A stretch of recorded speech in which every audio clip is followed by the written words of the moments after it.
Good afternoon. We'd like to call to order at 2:04 in the afternoon on February 28, 2018, the Community Development Recommending Board. Items that are listed on agenda must be may be taken out of order, presented. Two or more agenda items for consideration may be combined, and any items on the agenda may be removed, or related discussion may be delayed at any time. Backup material for this agenda may be obtained through our lovely city clerk, Ms. Luann Holmes, at the city's clerk office. I call it to order an announcement that City Clerk, we are in compliance with open meeting law. Yes, we are. Thank you very much. Would you like to call roll at this time? Yes. Chair Miller, Here. Co-Chair McKnight, Here. alternate Co-Chair Jordan, Here. Member Acker, Here. Member McCoy, excused, Member Janison. Here. Member James, excused, Member Jimenez. Here. Member Washington, excused, Member DeSalvio, Here. Member McGrath, excused, Member Robello, excused, Member Atherland, excused, and we do have a quorum of 7. All righty. Thank you very much. Moving on to agenda item number 3. Public comment during this portion of the agenda must be limited to matters on the agenda for action. If you wish to be heard, please give your name for the record. The amount of discussion, as well as the amount of time any single speaker is allowed, may be limited. Is there anyone to speak at this time? Seeing none, we'll move on to agenda item number 4, report by Angela Washington, Grant Program Coordinator on Housing and Urban Development, HUD, federal grants, and scoring of federal funds. Ms. Washington. Thank you, Madam Chair. Angela Washington, Office of Community Services. For the record, the City of Las Vegas began its grant application process for all interested applicants on Monday, October 30th, 2017, with the posting of the request for proposal for the Emergency Solutions Grant, ESG, the Housing Opportunities for People with AIDS Grant, HOPWA, and the Community Development Block Grant, CDBG. Technical assistance workshops were provided to all interested agencies where various aspects of the grants were discussed, including the 2-year grant period, which is new to the City of Las Vegas this year. All programs have been scheduled for presentation on one of 4 presentation dates: Wednesday, January 31st, Tuesday, February 13th, today, Wednesday, February 28th, and Thursday, March 8th. 10 minutes have been allotted for each presentation, of which 5 minutes are allotted for organizations to present their programs, and 5 minutes are allotted for the organizations to answer questions of the board. As it relates to the Community Development Block Grants, eligible applicant programs must meet at least one of the 3 HUD CDBG program national objectives. Number 1, benefiting low and moderate income persons. 2, preventing or eliminating slums or blight. Or 3, meeting other community development needs having a particular urgency because existing conditions pose a serious and immediate threat to the health and welfare of the community, and other financial resources are not available to meet such needs. Additionally, the City of Las Vegas has identified 4 focus areas that eligible CDBG applicant programs must address. Number 1, youth, promoting education and enrichment opportunities to residents in their formative years. 2, seniors, supporting community programs to support senior citizens aging in place. HUD defines an elderly person as 62 years of age or older. 3, homeless, supporting program services and community partners to prevent homelessness and provide permanent housing opportunities for the community through intensive case management, vocational training, and/or assistance with job placement, providing a service that can be demonstrated as having a substantial positive impact among the homeless population. And 4, special needs populations, supporting programs that focus on providing services to clientele who are generally presumed by HUD to be principally low to moderate income persons. Thank you very much. Okay, moving on to agenda point number 5, making a listing of the presentations regarding applications for Community Development Block Grant, CDBG funds for the fiscal year 2018 to 2019 and 2019 to 2020, submitted by, and I'll read the listing, and then I will call for a disclosure or any questions or statements. We will see Tech Impact CX Works Las Vegas Customer Service Call Center Training Program for young adults and veterans at risk for lifelong poverty, followed by another presentation by Tech Impact It's Works Las Vegas Technology Training Program for young adults young adults, the same, repeating, for lifelong poverty, followed by Nevada Health Care Centers Incorporated, followed by Expertise Incorporated, Lutheran Social Services of Nevada, St. Jude's Ranch for Children, New Crossings Homeless Youth Families, St. Jude's Ranch for Children Therapeutic Residential Foster Care, Foundation for Positively Kids Incorporated, SPLC Nevada Incorporated, Jewish Family Service Agencies, Critical Transition Intervention, Jewish Family Service Agency Senior Lifeline, Clark County Public Education Foundation, DBA, the Public Education Foundation. At this time, I'd like to ask any members if they need to make any disclosures in reference to those presented. The chair recognizes Member Janison. Thank you, Madam Chair. It's Terry Janison. There's no disclosures, but I do have a question about one of the presenters that's going to be coming later this afternoon. The Foundation for Positively Kids, and I don't know if anybody is here yet from that organization, but the application that they applied for is for one of the school-based health clinics, and it's my understanding that they have moved out of all of the school-based health clinics. So I just want to make sure that as we are reviewing that, it's my understanding they're not there any longer. So I don't know if anybody's here yet, but maybe when it's time for them to call, if we could just get that clarification. Thank you. Thank you very much, Member Janison. At this time, if we're all prepared, we can get started. I'm looking at our schedule and make sure that we are starting on time. And yes, we are. We're about 30 seconds off, but that's okay. We'll catch up. At this time, I'd like to call forward the representatives from Tech Impact to make their presentation on Tech Impact's CX Works Las Vegas Customer Service Call Center Training Program for young adults and veterans at risk of lifelong poverty. Welcome. Please make sure that you speak loudly. You're being recorded. Please state your name when you answer a question or presentation so we know who you are. You have 5 minutes for presentation and 5 minutes for questions from the board. Thank you and welcome. Thank you.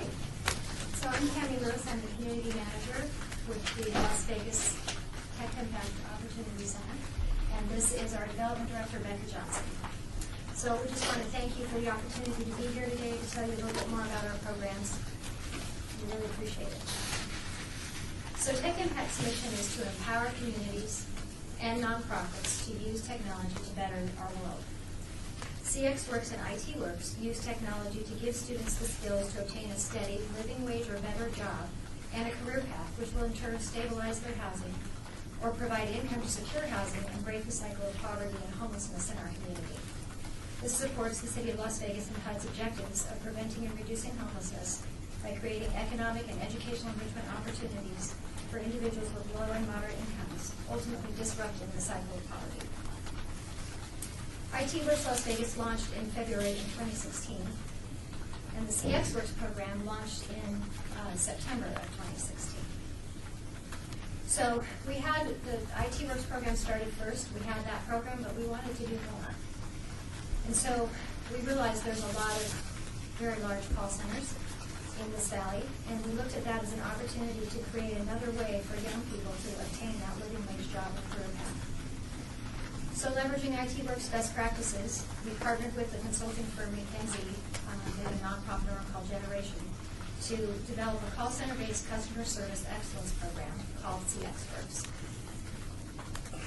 We have graduated 37 students to date since September 2016. And each year we provide up to 36 disenfranchised, unemployed, and underemployed opportunity youth without a college degree and who are ages 18 to 26 or veterans up to 32 with the opportunity to become self-sufficient by launching call center customer service careers, which is a thriving industry which provides a career path and a living wage. Like our IT Works program, most of our students are experiencing challenges and hardships, such as unemployment, underemployment, homelessness, or severe housing instability, addiction, domestic abuse, mental health issues, and most of them have struggled to support themselves and their families. In just 8 weeks, CXWorks provides not only customer service and computer skills training, but it also provides critical soft skills training, mentorship, job preparation, and placement assistance. CXWorks is free of charge to the students to eliminate the barrier of affordability. 76% of our enrolled CXWorks students were unemployed prior to the program, and those who were working averaged about $16,800 a year. The average salary of the full-time jobs that our graduates secure is $30,500, an 83% increase over pre-program earnings. CXWorks is a collaborative program which brings the community together, as illustrated in this story about Esperanza, or Espi as we like to call her. While applying for jobs, Espi found an ad we had placed on social media and applied for our program. She had been living on friends' couches, bouncing from place to place because she was homeless. And I remember her saying that she thought she'd only ever be able to get warehouse jobs, and that her sister had told her everyone in their family was always going to fail. In fact, she almost left the program in the second week because she was so afraid of speaking in front of other people.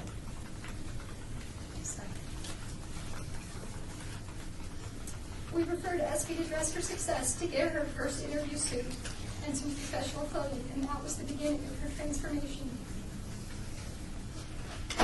She was paired with a mentor, Gwen Harvey, from a local family-owned business with a small customer service call center team, who encouraged her and answered her many questions. Barclay Card is also very involved with our programs. They provide mentors, lunch and learns, Friday sessions. And when Espi first visited Barclays for a Friday session, she knew that was where she wanted to work. She interviewed with them and was offered a job before graduation. She'll be celebrating her first year anniversary in August. And she was one of our student speakers at graduation. This story highlights just a few of our community partners. Organizations such as Catholic Charities, Olive Crest, Workforce Connections, and JAG refer us their clients as applicants for the CXWorks program. In addition to Dress for Success, we partner with other nonprofits such as Heroes School, Help Us Southern Nevada, and Southern Nevada Regional Housing Authority to provide additional wraparound services for our students. And we're gaining momentum and recognition in the community that we provide skilled, job-ready candidates. We've got employers such as PRA Group and Ameriprise, and partners such as Workforce Connections, seeking us out to provide candidates for open positions because they know we will provide well-equipped young people to succeed in a call center environment. CXWorks improves young adults' economic prospects and long-term earning potential, which will over time. We sense your passion, but you're at time right now. I am so sorry. I was like, you've been enthralled. Thank you. Okay, I'll open up the floor for members that have any questions, and Chair recognizes Member Janison. Great, thank you very much. Terry Janison, first of all, I like your program. I think you guys are doing a great job. I just have a question on your agency budget, because you just said a minute ago that there are no fees charged, but there's a line item in your agency budget for $4+ million in fees, and then your salaries are $4 million, salaries and benefits. So, yep, I can explain that. Okay. So I'm the development director of Tech Impact. So Tech Impact does two things. We do workforce development programming, such as ITers and CXWorks, but we also do IT services and training and support for nonprofits nationwide. So those fees that you're seeing are actually, our revenues are actually the fees. We operate that side of our organization on a break-even basis. We do charge fees for those services. That's all IT services. If I gave you like the P&L breakout, we do not charge fees to any of our students in any of our workforce development programs. So what is that, Terry Janison? So what is the $4+ million in salaries? That would be, so we are a 60-person organization, and that would include the salaries for all of our IT services personnel. We staff a fully loaded help desk that we support, pretty much provide 24-hour day support to our IT services clients nationwide. Most of those, I would imagine, there's probably about maybe several hundred thousand in the salaries that we pay to our IT Works and CXWorks program staff as well in there. So that is a national, all 60 That is people are national, nationally? Yes, we are headquartered in Philadelphia. We have We run programs in Philadelphia, Wilmington, Delaware, and Las Vegas, but we also have an office in Washington, D.C., where we serve our IT service for nonprofit clients. So then what we're requesting for this money, though, is out of the 35 is $30,000 for salary. For direct, people that provide the instructor and also our career development associate who works with the students to help them find jobs. So the $35,000 covers a portion of those salaries in the program budget. But the actual program budget Okay. is where I guess that would be more looking at that. Thank you very much. Thanks, yes. Chair recognizes Member Jordan. In regards to your budget, and looking at your Program or organizational, sorry. program, Okay. sorry. It always concerned me when I listened to a lot of the expenditures, so forth and so on, the transparency that's involved. So with me, when I see for the last 3 years, you fluctuated from, I'm speaking of the item of other, whatever that mystery That's column your is. organizational budget? Yeah. Okay. Well, it says projected 2018, 2019. From 2015 all the way to projected 2018, 2019. I'm looking at a fluctuation from 512,000. Now you're projecting 550,000.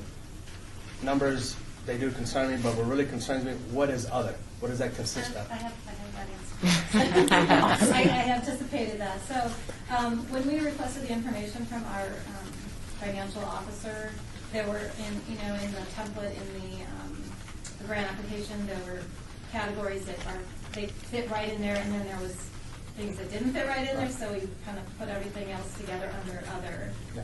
So I can give you. Funding streams is what you're. I can give you that. Where is my explanation? I have it right here. Okay. So it includes, the bulk of those numbers include, so program supplies and expenses, for example. There wasn't an actual item for program supplies, which is about 174,000 or so, depending on what year you're looking at it. Also, we didn't have a place to put food and entertainment, which would be anything from, and that's for the entire organization. So that would be our annual fundraising event, that would be a national conference that we put on for nonprofit clients, that would be any food and those kinds of expenses that are for a program. So that's a big chunk of that. Memberships, dues, and registrations, in-kind expenses are some of the other. I can give you a full rundown of what was. Yeah, it's called funding streams. I understand that part.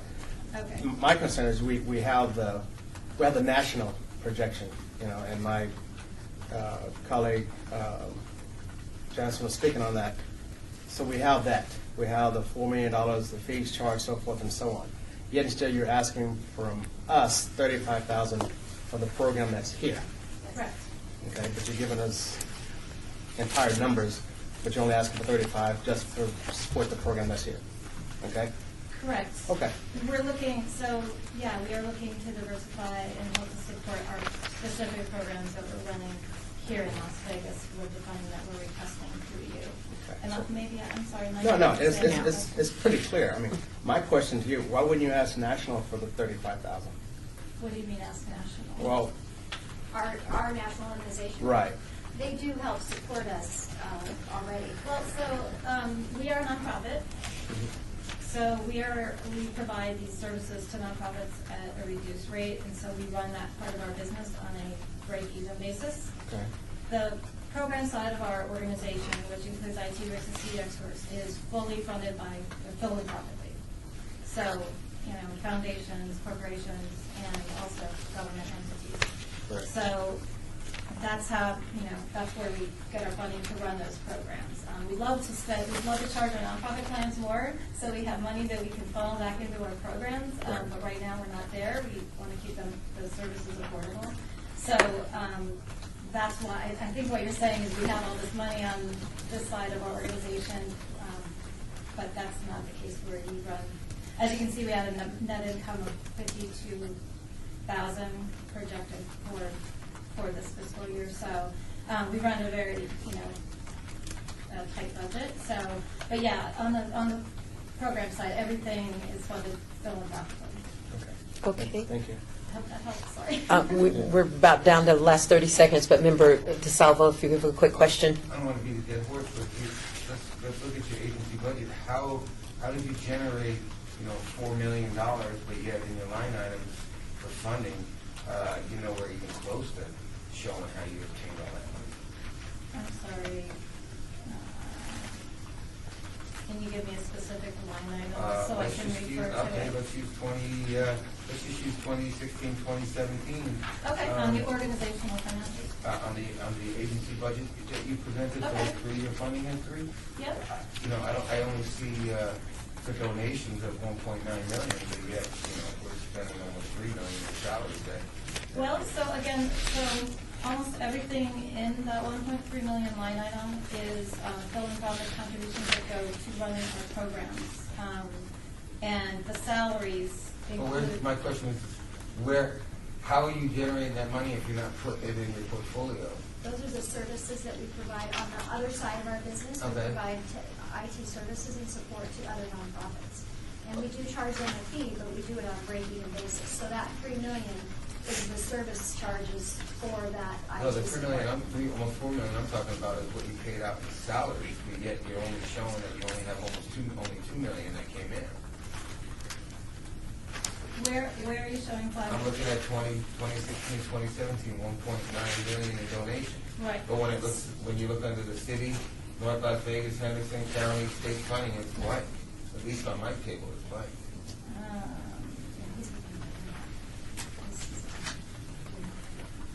Oh, well, we haven't received funding from those sources to date.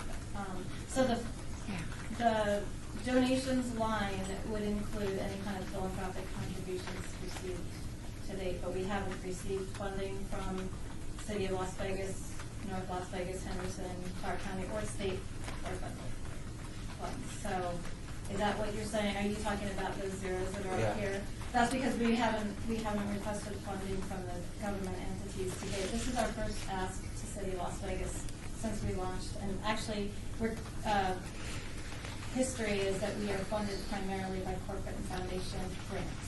So we're just kind of diversifying into the government funding. You said on a pretty good surplus, so why Well, do you have? so when the surplus, are you talking about our net assets? Oh, right now, I'm looking at, based on your math, there's about $239,000 in surplus money. And surplus money for, From what your total line item is. Yeah. Okay. We're ready. I'm sorry, I wish I could, have Okay. I'm Okay. not sure what numbers. Okay, that's fine. I'd love to follow up and explain those because I know we can. So, Okay, you can move forward to your next presentation, which I believe is It Works Las Vegas Technology Training Program for Young Adults at Risk for Lifelong Poverty. That's IT Works. Yes, IT Works. It works. Yeah. and actually, yeah. There's those graphs, they're called It Works. Yeah. So we try not to get confused with those. Okay. Sorry. So, IT Works launched here in Las Vegas in February of 2016, and we've graduated 50 students to date. And we serve the same population and community as the CX Works program, that 18 to 26-year-old without a college degree. And they have the same challenges. They have severe housing issues and homelessness and all of those same issues. And as Becca mentioned, we have this program in 2 other cities. We have it in Philadelphia, Pennsylvania, and Wilmington, Delaware. And we have a total of 400 graduates since we launched the IT program initially in 2011. So program-wide, since 2016, just to give you some stats, 73% of our graduates have secured employment in IT within 6 months post-graduation, and another 3% have secured full-time non-IT jobs, which we also consider a success. Our Las Vegas program has just demonstrated some of the strongest outcomes program-wide. 85% of our spring 2017 graduates secured full-time IT jobs within 6 months, and 83% of our fall 2017 graduates earned 2 industry-recognized IT certifications. And our Las Vegas program has served the highest percentage of women in our program as well, which we're really proud of. The IT Works program is 16 weeks, and during that time we not only give technical instruction which leads to the two industry-recognized entry-level technology certifications. They also get the same soft skills training, mentorship, job preparation, and placement assistance. It is free of charge to the students, and 48% of our enrolled IT Works students were unemployed prior to the program. And of those who were employed, 85% of them were employed part-time. And those who were working averaged about $17,000 a year. And the average salary of the jobs our graduates secure is about $34,500 a year, which is a 103% increase over the pre-program earnings. Share another little story just to kind of see how we partner. Talking about Taylor, she found our program through a job fair, and when she entered the program, she was a little socially awkward, not very confident, had some challenges, but knew she really wanted to be here. We also referred her to Dress for Success, where she got her professional outfits, and then through a bus pass grant we got through RTC, we provided her with a bus pass for transportation to and from class. And her mentor, Anthony, is a 20-year IT professional who works at Credit One, and he worked very hard with her to help her overcome her testing anxiety and some of the other challenges she had. So our mentors are really dedicated to the program. She did her 5-week internship at the City of Las Vegas, and she's now employed with Robert Half as a contract technical support specialist. Robert Half also volunteers at our programs, providing Friday soft skills sessions and lunch. Taylor is now gaining valuable skills as a contract employee and is on her way to creating a professional IT career. So that's just a snapshot of the many community partners, obviously, that we deal with. In order to come here, initially we leveraged some strong partnerships that we had with some existing funders, corporate funders that also have interests here in Las Vegas. And then we continuously cultivated a support base of local corporations and foundations, including our partnership with the City of Las Vegas. Their IT department has provided mentors, lunch and learns, and Friday sessions as well as hosting interns. So the City of Las Vegas funding would help us to diversify and expand our funding sources to help us sustain the program for years to come. And we value the City of Las Vegas partnership and look forward to expanding our funding. Thank you. Open the floor for any questions in reference to It Works IT. Yes, floor recognizes Member Jimenez. Right. I had a question about your clients. I was looking at question, I believe, 17 and 18. We'll be serving 30 clients, but 5 will be from Las Vegas, or is that what you're just projecting that? Or So, yeah, that's based on what we've had in our classes so far that fit that demographic, and then we also had to take a look at who of those students actually live within the Las Vegas city limits, because our referring partners serve the whole valley. So we had to kind of tweak that number to fit just the Las Vegas area.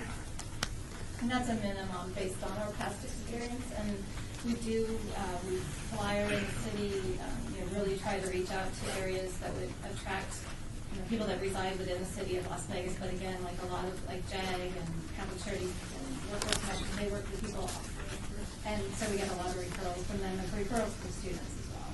So we can't really. But we do flyer and visit the community centers and everything within Las Vegas proper to try and really engage that population. And we're located in the city too, so try to, especially like the area around, Yeah, we're in the historic West Side School. In case y'all didn't know. Any further, Member Jennison, do you have a question? Is everybody else good? I think so. Yes, Okay. ma'am. I'm still. If I may, Exactly what his question was. Let me see if I can help with this, because I think Yes, maybe, thank you. I think I can Okay. see if I can help you get to an answer Okay, great. that will be comfortable. So I think part of the difficulty is when we ask for, or not we, but when HUD asks for agency budgets, yours is national, Yeah. and then your local, the program budget, as opposed to your local organization budget, right? So I think that for me at least sets it apart. It's hard to make those correlations. If you're a local nonprofit and you just have that one budget, it's easier to explain. So let me just ask, and if you want to address that, that's fine, but when you've asked for these funds, on both of these, you've asked for both salaries and rent. So $5,000 rent here and $5,000 for the other one. What was your determination on how you decided to ask for these funds on the budget that you have for your Las Vegas office? So for whatever your budget is here, Yeah. well, program budget, but also for your organization that is existing here in Las Vegas or in Nevada, what made you decide to ask for those kinds of dollars, and why rent and why salaries on how you're existing for the monies that you're raising locally? Is that better? No, that helps. Okay. So, and I see why it's, there's national organization, there's local. If you combine our CX Works and IT Works budgets together, Mhm. basically that's our Las Vegas budget right now, with the exception of Okay. Voice. But so this is the first time coming to city, so we weren't sure exactly what to ask for, but we know that we have needs. So the bulk of our program expenses are in the form of salaries, because we have qualified instructors, a career development associate, a community manager. And then, we also have program management. And so salaries is our biggest piece. We, basically we use the same computers for a couple of years in a row, so we don't have a lot of capital expenses. And we felt like that was an area. So, when we requested funds from United Way, we looked at kind of where our things were being funded, and that's where we saw a funding need to run our program here. And then as far as rents, we just thought, well, that's part of our cost to run our program in the city of Las Vegas. And then the equipment and the benefits would be like student stipends. And then we're hoping to purchase some phone equipment for CX Works, a voucher. Basically, program supplies to run the program, and we just thought that would be the right fit. Not having a funding history with City of Las Vegas, we felt that was the best use of our funds. Thank you. So Member Janison, follow up if I may. So, and I appreciate that, because I just want to put out, as working in nonprofit for many, many years, there are some grants that do not allow you to ask for salaries, and so it's hard to ask for, because if you keep asking for programs, but if you don't have people to execute the programs, then you can't do it. So it's that back and forth. So the fact that this one allows for you to ask for salaries is a benefit as well. But thank you for that explanation. That was helpful for me. For your patience. Oh, appreciate that. Any more members have any further questions? Seeing none, thank you very much for your patience and your presentation. We so appreciate it. Thank you. Thank you very much for your time. Is that you? Yeah, that was me. I'm sorry. I thought it stood it off. And Wonder Woman coming loud and clear through the phone. Sorry, I apologize for that. Thanks for calling her out there. Thank you. I'm busy. I can't save the world right now. Okay. I am sorry. I do apologize for that to my colleagues. I appreciate that. Okay, moving forward, I'd like to call forward Nevada Health Centers Incorporated for the program Homeless and Senior Outreach, Health Care, and Supportive Services. Please come forward. Again, please make sure you state your name for the record when you're speaking, and please speak loudly so we can hear you. You have 5 minutes to present, and then 5 minutes for questions. And welcome very much. Thank you very much. I'm Jeannie Riasty. I'm a grants and funds procurement specialist at Nevada Health Centers. And this is Michelle. Hi. She is with our dental program. I just want to thank you for taking the time to hear our presentation today. We have we're very passionate about our program. This is an amazing program. We've had it for several years. Our proposal is for dental services. We're under the homeless and senior services. We have an outreach program where we provide health care and supportive services to seniors, 62 plus, and to homeless individuals. Our patients are usually identified at LVOC, which is our Las Vegas Outreach Clinic, or one of our other health centers that surrounds the homeless epicenter in Las Vegas. And that's where we identify most of our patients. Dental services are provided in our Eastern Medical and Dental Center, where Michelle works, and she can give some information about our patients if you have any questions there. This program is really needed because what we're asking for is client service funding, so patients can get dental care. We're asking for support for 20 patients in year 1 and 20 in year 2, for a total of 40 patients. We benchmark that on about $1,000 a patient because for our senior population and for our homeless population, many times those individuals have significant dental needs that they cannot address for years, so their dental care is much higher. We also treat children through a Ronald McDonald Care Mobile, which travels throughout the Las Vegas area, serving children. We partner with Ronald McDonald House Charities to reach homeless children with that program. Our adults that we serve are all low to moderate income. Many are uninsured. Many of the seniors, this program is very needed for them because seniors that are not eating properly because of tooth decay or other oral health issues are at risk of other health problems. They have diabetes. Tooth decay can affect that as well.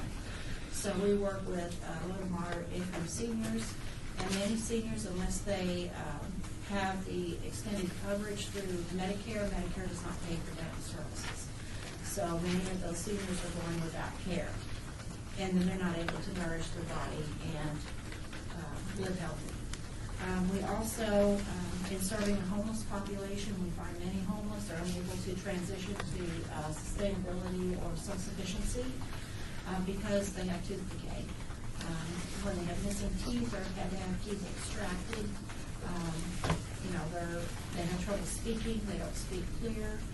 They may also have, appearance issues with their teeth, and that can also affect them in getting a home, as far as, maybe a rental property, or can also affect them in getting a job or advancing in life and becoming more sustainable. So that's our program. We also, as a part of our program, we also provide case management services. Our patients are never out there on their own to get dental care. Since we triage them in different locations where we have health centers, we have a van that transports them to Eastern for dental care and back. We also have a couple of donors this year that provided bus passes.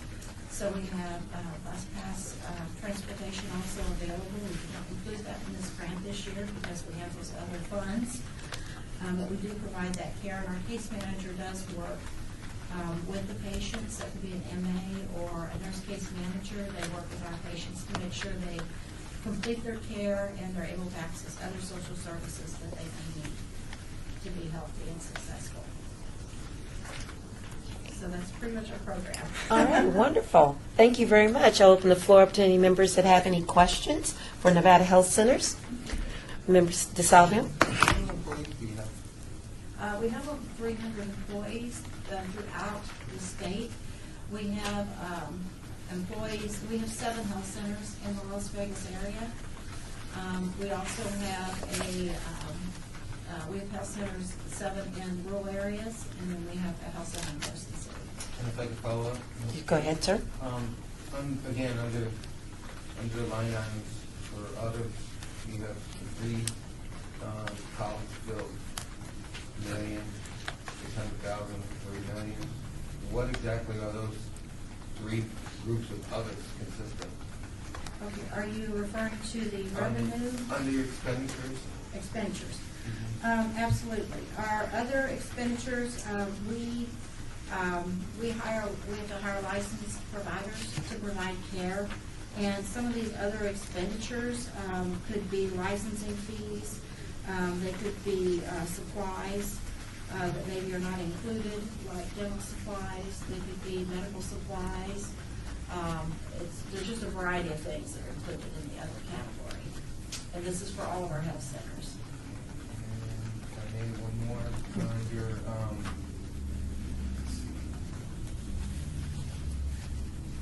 I noticed that I know you're new to applying here. You've never applied in like North Las Vegas or any other municipality for any type of funding? We have looked at some of the others.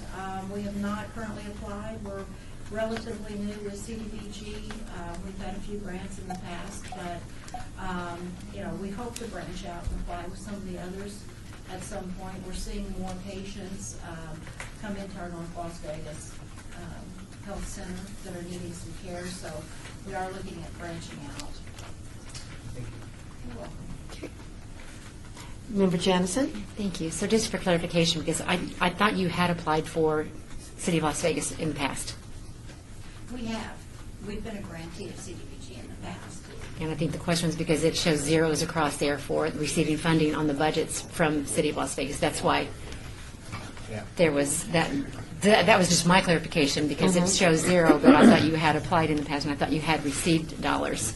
Well, we did gap. We have gapped a couple of times and did not get the grants that we applied for. Okay, so that's probably why those So I are think zero. That's why, yeah, I believe that's why it's listed Okay, that way. so, thank you for that, because I just wanted to clarify that. And then two quick questions. You say that you're getting a partnership with, or funding from United Way. What are you doing with United Way? Because I was there last year, and I just don't remember being a partner with you all. Well, we have applied to be a United Way agency with Las Vegas, but we are not, we've not received funding in Okay. the past few years. Okay. We had funding several years ago, but we've not received funding for several years with United Way. Okay, and then my last question, if I may, I'm not sure which question it was, but it was one about the waiting list, and it says that you have no waiting list, but then why would you need to expand the program if you don't have people waiting? Well, as we triage patients, patients that have significant dental need are seen first. So we make sure that those patients are covered. We don't keep a per se a waiting list because we want to make sure that all patients receive care. We're a HRSA FQHC grantee, so we don't discriminate. We serve anyone and everyone that comes in for care, whether they have insurance or financial resources. That's why our fundraising is so important and our grants are so important, because it bridges those gaps and allows us to cover patients and never turn them away. Thank So, you. did I answer your question? You did, thank you. All right. Any further questions from board members? Seeing none, thank you very much for your presentation. We appreciate you coming. Thank you. Thank you. Excuse me, Chair. Michelle's last name. Terry, T-E-R-R-Y. Terry, thank you so much. Michelle Terry, thank you very much. Okay. We will move on to our next presentation. I'd like to call Expertise Incorporated, New Path Substance Abuse and Mental Health Counseling. Again, you have 5 minutes to make your presentation and then 5 minutes for questions. Please make sure that you say your first and last name loudly for the record, and welcome.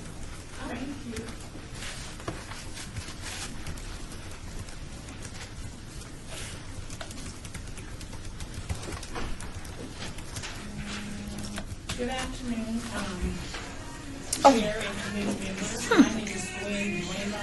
I am the director of the Expertise Inc. I want to thank you for this opportunity to share information about our New Path Cosmetology Program, which is the branch of Expertise Cosmetology Institute located in the Florence McClure Correctional Facility for Women. We started New Path in a small 150 square foot space with a total of about 12 inmates. We taught 6 in the morning and 6 in the evening. With the support of the warden and the associate warden, we now occupy a space that exceeds 1,000 square foot. Currently, we have a total of 47 students. On October 24th, 2017, we graduated 6 that are fully licensed, 5 that's working as licensed cosmetologists, and 1 is a teacher assistant that soon will be a licensed instructor. 22 inmates will be graduating May of 2018, leaving slots open for an additional 25 students. Expertise has also established partnerships with corporate, salon, industry, and spas. These organizations are willing to give our students the opportunity to interview for placement. With the release of the inmates, we're discovering the barriers that they need to overcome and address to prevent from returning to the environment that they started in. The two major barriers are mental health and substance abuse. These women often have substance abuse and mental problems before being institutionalized, and once released, those issues return.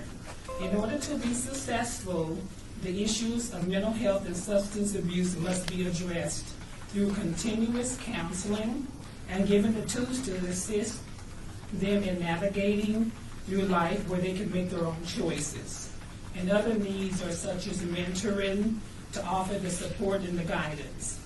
So thank you for your time, and I'm happy to answer any questions that you may have. Thank you. Does any member have any questions for Expertise Incorporated? Member Jimenez. I just had a question about, is the money you're asking for a caseworker? Is that what the actual money is, 175? Or is it for other stuff too?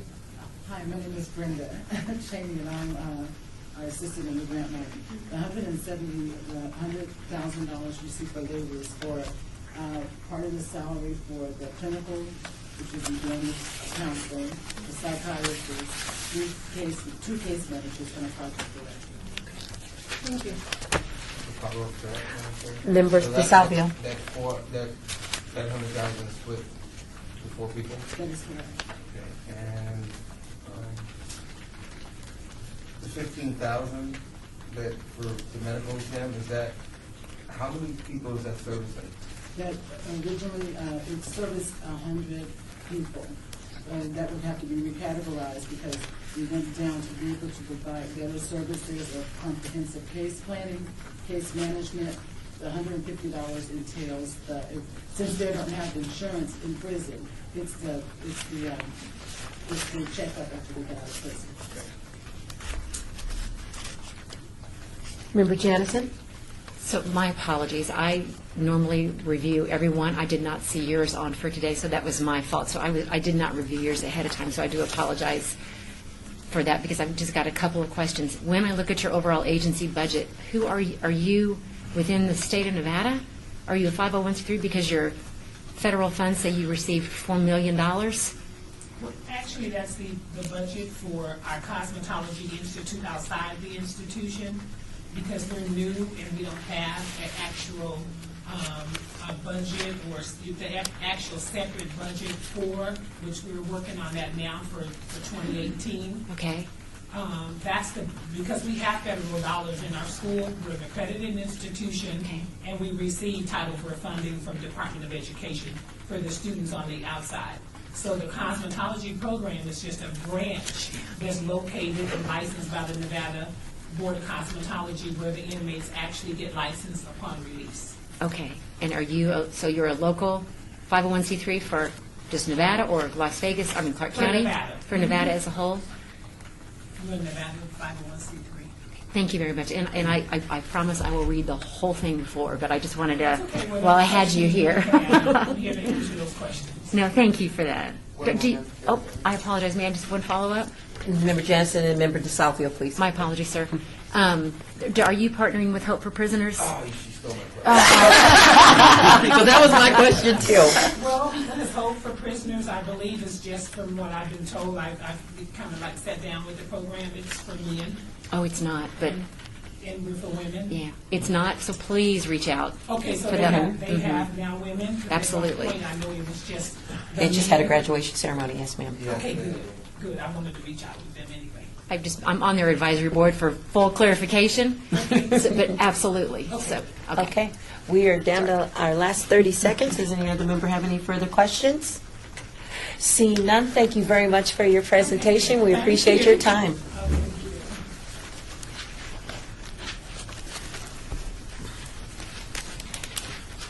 Sorry, I'm not far off I am. Okay. Not too bad. Only 2 minutes. Good. Okay. All righty. Next presentation will be Lutheran Social Services of Nevada for the Heart of the City Senior Meal Program.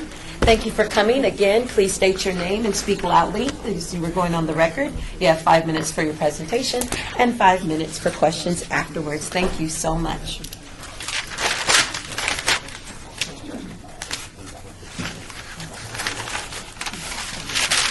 Hello, my name is Marissa Cervantes. I'm the program director at Lutheran Social Services Nevada, and this is Gloria Gardner. She is the senior meal program coordinator.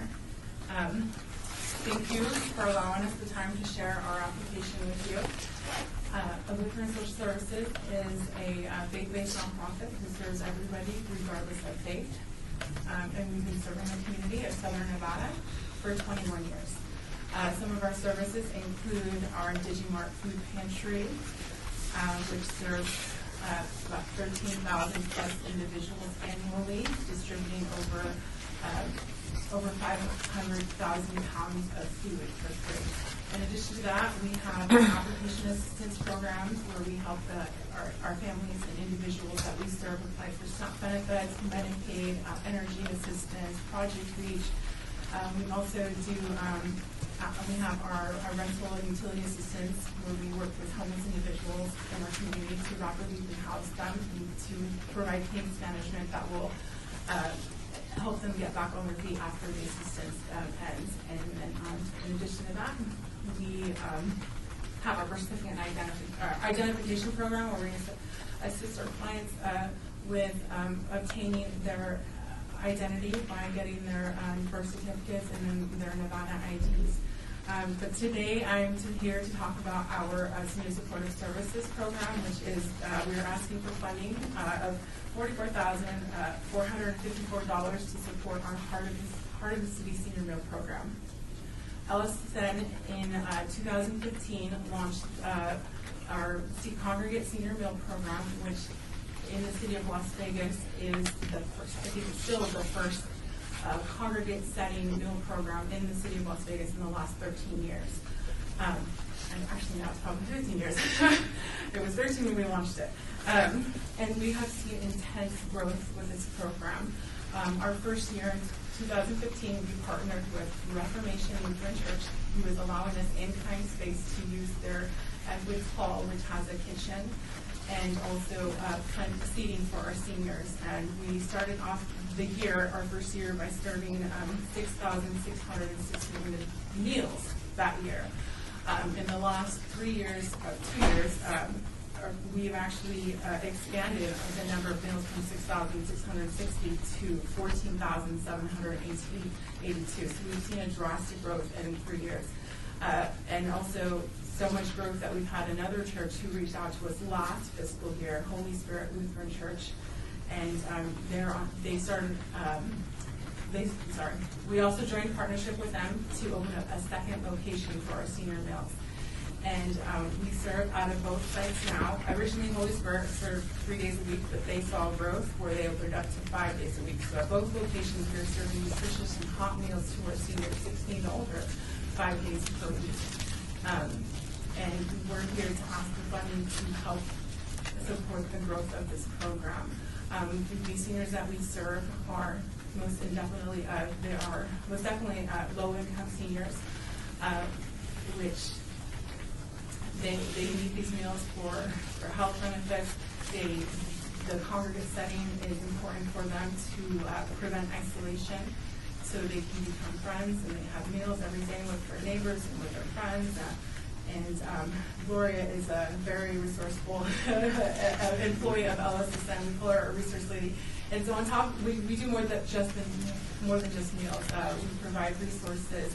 They also utilize our food pantries, so that way when they go home on the weekends, they have food that they can prepare for themselves and their families. We also do several referrals to the community or our internal programs if any of these seniors have a need for a specific service.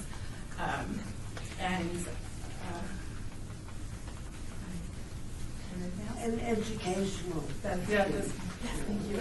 Educational. We provide nutrition education information to our seniors, and then also other information such as Medicaid, information on Medicaid fraud or financial fraud to our seniors. Any type of information that we can provide to them, we do. We also have partnered with UNLV, one of their interns for the dietetics department, and they actually work with us by they create pamphlets on nutrition education for these seniors. They come out and they help the seniors, and so it's a great program. And I think that concludes my. All righty, thank you very much, appreciate that. Member Miller, I think you answered this question because I was looking at your budget and I didn't see, I saw like 63,000, 87,000, and it looked like it decreased and now it says zero. So is that the reflection of the in-kind donation space that you mentioned in your presentation? If I'm reading that correctly? Okay, I'll be more than happy to do it. It is on your agency budget, and where it says 3-year history of expenditures, where it says rent, because if you look at 2015, and I think you answered that, it goes 82, 87, then it went to 60, and then for 2018, 2019, it says zero. I'm sorry, I did not mention that. We have a new building that we're actually in the process of moving today. And it's actually, we've been fortunate enough to be funded for this building. So once this was rent at our current building. The space for the senior meal program is 100% in kind. The churches aren't charging us to use their space. And the rent $0 because once we move into our new building, we no longer have rent to be paying. I'd like to hear that. Fantastic. Thank you. Any members have any question? Member Jordan, please. In regards to, speaking of your agency budget, Yep. I'm looking at your line item, that is the fundraising events.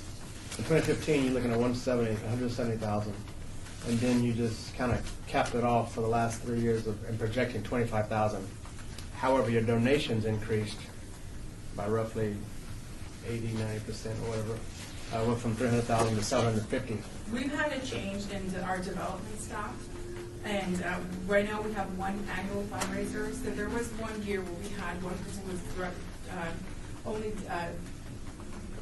development. So he did several fundraisers. Now we have one annual fundraiser that we focus on, and our executive director and our board of directors have worked to develop and strengthen our donor relations with churches and individual donors, and that's where you see the change. Okay. Thank you. Thank you. Member Jansen. Thank you. So I'm going to take you to your program budget, if I may. Okay. So 2 questions, because there is from, let me see what that is.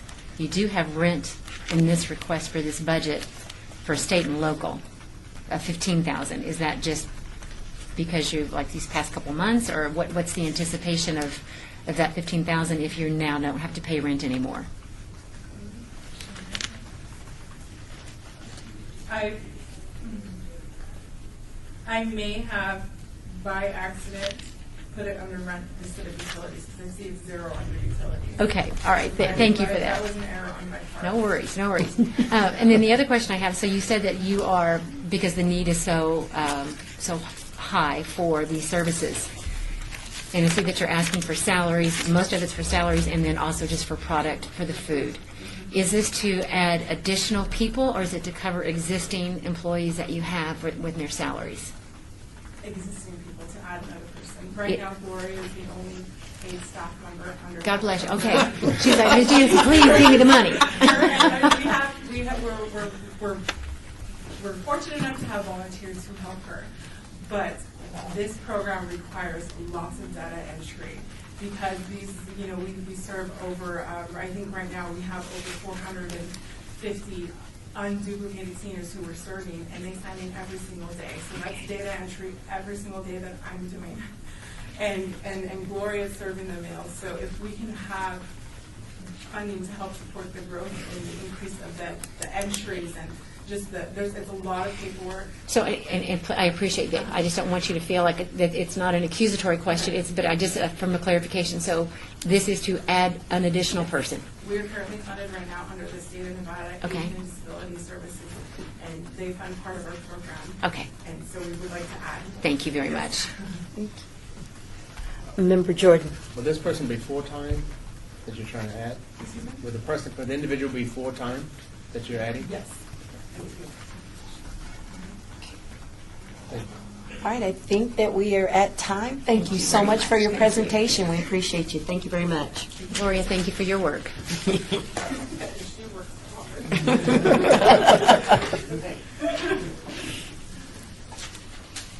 All right, we're about to move to back-to-back presentations, and then we'll take a break after this, board members. I'd like to call up St. Jude's Ranch for Children, their New Crossings Homeless Youth Families presentation. Again, please make sure that you state your name for the record. You have 5 minutes for your presentation, and then 5 minutes for questions from the board. Thank you and welcome. Hi, good afternoon. Good afternoon. Thanks for having us. My name is Christina Vella. I have the pleasure of being the Executive Director for St. Jude's Ranch for Children, and I'll let my staff here introduce themselves in just a second. What I'd like to do is just give you a really quick recap on what we do at St. Jude's Ranch, and then I'll turn it over to the staff who can talk a little bit about our funding request. So just briefly, St. Jude's Ranch for Children is proud to be a nonprofit in Southern Nevada for over 51 years. We have been committed to the same mission of breaking the cycle of abuse and supporting children, young adults, and young families with that abuse and or also with helping end homelessness. We have multiple locations. So we have a Boulder City campus that has a residential foster care program, which we'll talk about in our second grant request. We also have partnered with the community over the 50 years to identify where growing needs are and how St. Jude's Ranch for Children may be of assistance to those populations in need. So over the years, we have served homeless young people, which is our New Crossings and Crossings programs. And we do so with an alignment with community, local and federal initiatives, and working to end those cycles of abuse and homelessness. So I'll turn it over to Jed, so we can talk just a little bit about our specific grant request. Very good. Good afternoon, everybody. Jed Blake. I'm Program Manager over at St. Jude's Ranch for Children. The program we're speaking of today is New Crossings Homeless Youth Families. Our request is going to be for $45,000. That $45,000 will cover approximately 3/4 of a full-time employee, which would be a case manager. That person interacts daily with the clients, as well as primarily their linkage to the support services, as well as the services we provide. The sustainability model for St. Jude's on our programs revolves around federal, state, local, as well as private foundations. We try to have a mix because we know we can't rely on just one funding stream any given year. We also benefit greatly through donations from the community. We have a large warehouse out in Boulder City where we're able to stockpile beds, dressers, nightstands, lamps, cooking appliances, pretty much anything to furnish an apartment for a young family. And that's often where we are able to kind of fill that niche because it's hard to find a generous donor that wants to buy cooking ware. But we can stockpile it over the year as long as it's in good condition. And as soon as we find that family at the house, we pretty much come with a pickup truck full of goods to help furnish it. In your discussion, we've heard about the budgets, and we wanted to make clear that the New Crossings budget is what we would call a zero line item budget at the end of every year. So the cash we get in coming every year is usually through grants, and we try to expend that fully every year so we have no carryover going into next year. This is our third year working with the Community Development Block Grant of Las Vegas, and we've not had any expenditures that have been disallowed or any funding left over after the end of the school year. I'll turn it over to Denise now and let her tell you more about the work on the ground. Good afternoon, everyone. My name is Denise Charles, and I'm the program manager that oversees the New Crossings program, which is a program that establishes housing for young adults ages 18 to 24. Either single male couples or single fathers that have children in the home. We offer case management, life skills training. As Jed stated, we offer household goods for the clients and they bring food into the home. Food, clothing, hygiene, education, employment assistance, or any items that the young people may need. So that could be a health card, sheriff's card, it could be their identifying documents such as their certificate, social security card. So the case managers work hand in hand with the client to help them with their goals. We evaluate cases on a monthly basis, but each client is responsible for having a monthly case management meeting where they sit down and discuss what goals they have and we identify barriers and try to prevent those barriers. We are education focused, so we are trying to get any young person that is in our program to pursue education, whether it's high school diploma, their GED, or further their education by going to a vocational school or even traditional college. All right. With that, I'll open the floor for any questions. Are there any members? Member Janison? So, thank you for your presentation. Succinct, right on people. You mentioned the shelter for or the homes for single men and or men fathers.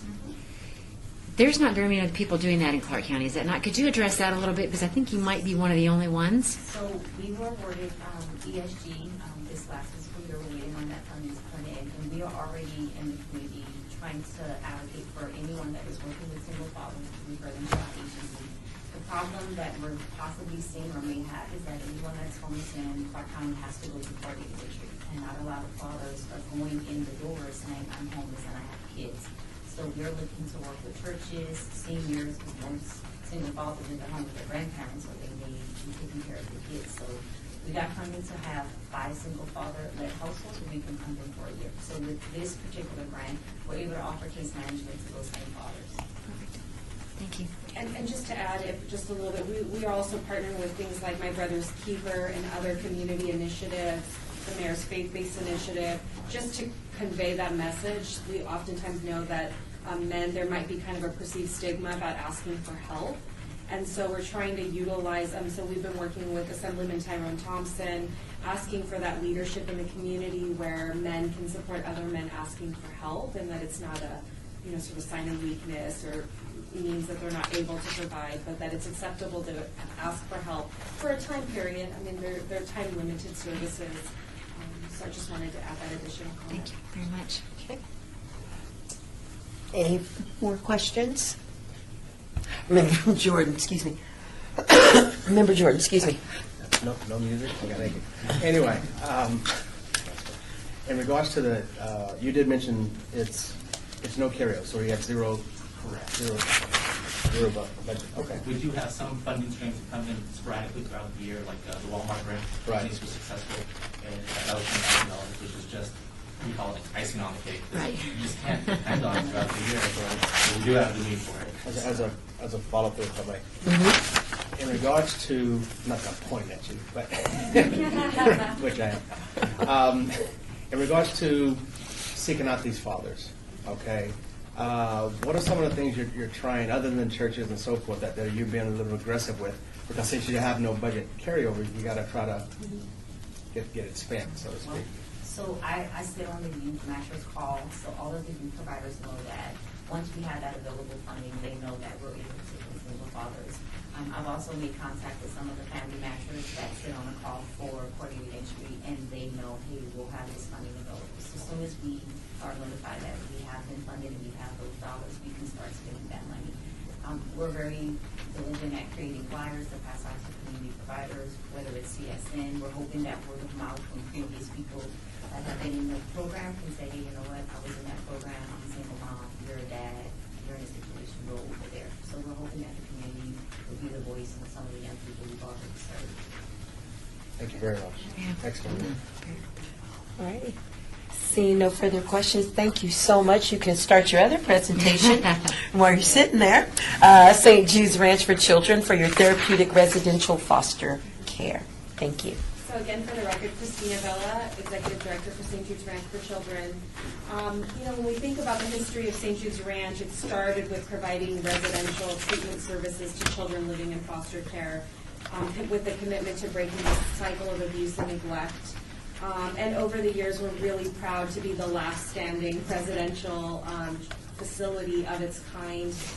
Throughout Southern Nevada, the only sort of comparable program to ours was Boys Town running a residential program. And over the last, I think it's been the last year and a half, or I'm losing track of time, but they actually closed that part of their program. And the truth is, we know it's an expensive model. Brick and mortar is expensive.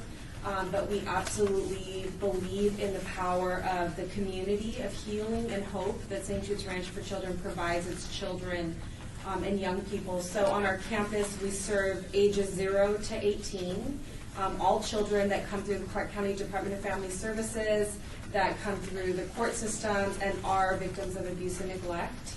On our campus, we have 10 homes, 2 of which are specialty homes. We have a pregnant and parenting teen program that takes children that are abused and neglected, living in foster care, who through lots of trauma and abuse that they've sustained in their lives, enter into unhealthy relationships that oftentimes result in a pregnancy and/or through trafficking or sexual exploitation. We'll take those young girls. So our youngest resident right now is 15 years old with a 1-month-old baby. We provide things like prenatal care and all of the support to help these young women transition from the goal of wanting to be a good mother, but also developing the skills in which to do that, because the desire and the skill are two very different things. We also have a specialized program with transitional living, so those young people living in foster care that will not be reunified with their families are not going to be adopted, but will quote unquote sort of age out of foster care. We know that that population is primed for sex trafficking. We know they're primed for becoming homeless in a very short amount of time. If we don't change that trajectory of their life through educational support, real life skills training, and the support that our house parents provide to them in that real life skills, you know, how to get a job, how to keep a job, how to be accountable for time management, money management, all of those types of things. So I wanted to just provide that in terms of context. I'll turn it over to Jed, who can then talk more specifically about our request. Thank you, Christina. So as Christina spoke of, we're talking about the program out in Boulder City, where we have the 10-home community-based model developed into a small little community for children. The average length of stay at the Boulder City campus is about 283 days. The average age of the children is 11 years old. It's about 50-50 boys and girls, the demographic makeup. What we're asking funding for today is to provide funding for another therapeutic residential home supervisor, what we typically call a house parent. The house parents are responsible for getting the kids out the door, on the bus, making sure they're attending their therapy, and also their family connections with them. So they're pretty much the people raising the children in absence of the biological parents. The parents are allowed to work either shift schedule or live in. So sometimes that staff parent will actually bring in their own family so they can raise their kids as well as the kids at St. Jude's. In regards to the budget, what you'll see in regards to the overall program is we have 3 other categories. And for lack of a better word, some of it just doesn't fit in the template. Some of those that don't fit would be automotive, fuel and repairs, education expenses, so you're talking about backpacks, graphing calculators, anything that goes with school kids. That's what we pay for out of other, as well as recreational funds. The house parents are awarded about $250 per house per month, and they're allowed to use that to go on a family vacation, to the beach, to the Grand Canyon, places like that. The evidence-based model that we've chosen to adopt over at St. Jude's Residential Foster Care is the same one adopted by the Clark County Department of Family Services. That's commonly referred to as TFC, or Together Facing a Challenge. What that's really focusing in on is the trauma-informed approach, because these children have experienced some level of trauma in their background. Teaching cooperation skills, building lasting relationships, either with us, their family themselves, or their sibling groups, because often they come with their brothers and sisters to the ranch. And also setting realistic but goal-setting expectations for them. We'd be happy to take any questions if you have. All right. Member DeSalvo. I'm just curious because it looks kind of cookie cutter. So on your donations, it seems like without donations it goes away. So is there any other municipalities that you reached out from? I mean, what happens if these donors go away? It seems like there's no other funds coming in other than that. You're very correct. And fundraising, you'll notice, is a very small portion of it because it is typically a generous individual of the community. We have tried to work with the City of Henderson, the City of North Las Vegas, as well as Clark County. Last year we were awarded $18,000 from Clark County. But in my experience working at St. Jude's, funding for foster children is very scarce amongst the public entities. Their focus is really more on urban blight, focus on homelessness, focus on senior citizen assisted living facilities and affordable housing. So do they offer those grants? Is there an ability to at least apply for them? We do apply, yeah. And if I can add, we do receive room and board costs from Clark County Department of Family Services for every child. It's just not adequate to cover the cost of care that we are committed to providing in terms of quality. So the truth is we take on a huge administrative burden of fundraising because we believe in our model, and over the 50 years, 50 plus years, it's been a tough model to maintain, but the children and young people that we serve are the reason why we continue to do it. So there is this fundraising gap, which is where we fill in with some support from, grants like this, and the incredible generosity of our community that continues to believe in the model that we have that really, for short of our program, would completely go away of having a sort of, community feeling of support and healing for our children. Okay. Any further questions for St. Jude's? Seeing none, thank you very much for both your presentations. Thank you so much. And at this time, I am a minute ahead of schedule. Thank you very much. We'll be taking a 10-minute break. Wow. I'm excited. That's pretty good. Push it up. Whoa. Look at it. Look at it. I said, no way. So, give me a second to... 1, 2, 3. Mr. Bell. Thanks. Listen so fast. She didn't get your belt on? You were 30 seconds. I'm ready. Okay. I'm going to go ahead and call us back to order at this time. Looking at our schedule, I have listed as a Foundation for Positively Kids Incorporated telehealth program. Is there a representative from there? Okay, seeing none, we're going to go ahead and move ahead of schedule. Now I'd like to call CPLC Nevada Incorporated, Parenting Nevada, Parenting Inside and Out program. I think that is Chicanos por la Casa Incorporated. Is that correct? Okay, please make sure. Look at me. Just waiting to say that. I was just dripping to say that.